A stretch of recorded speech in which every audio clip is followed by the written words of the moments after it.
Bonjour, je m'appelle Jean-Baptiste Djebari, je suis député de la Haute-Vienne et rapporteur pour la loi ferroviaire.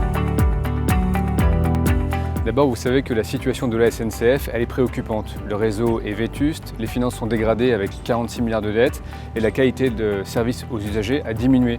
En 2012, la SNCF était au 2e rang européen. Elle est passée au 4e rang en 2015, au 7e rang en 2017. Il y avait donc urgence à agir. Et puis vous savez que nous sommes dans le cadre de la mise en concurrence, qui est un engagement européen depuis le début des années 90, avec une loi qui a été votée lors du quinquennat précédent.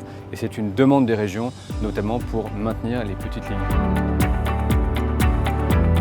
Concrètement, pour les usagers, ce sera un petit peu comme dans l'aérien avec l'émergence d'une offre à bas prix. Ça a permis, par exemple en Italie, de faire diminuer de 40% le prix entre Rome et Milan. Ça permettra en région d'avoir plus de fréquences, des horaires qui sont plus adaptés aux besoins des gens, des rames qui sont renouvelées avec plus de confort à bord.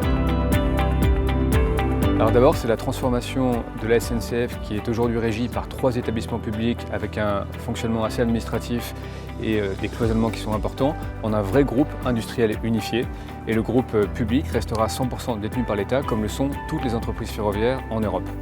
Et puis, c'est la construction de garanties sociales fortes pour tous les cheminots de la branche ferroviaire, en préservant le statut pour ceux qui y sont actuellement et en construisant les garanties d'avenir pour les cheminots qui viendraient opérer ici en France. Un système ferroviaire, ça ne marche bien que si le réseau est en bon état.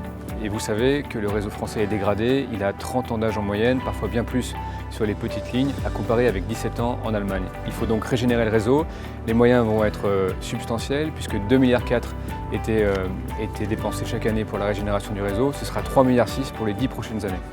Et avec ce nouvel environnement concurrentiel et la régénération du réseau, le service offert à l'usager sera bien supérieur dans les prochaines années et la SNCF a tout le talent pour réussir dans ce nouvel environnement.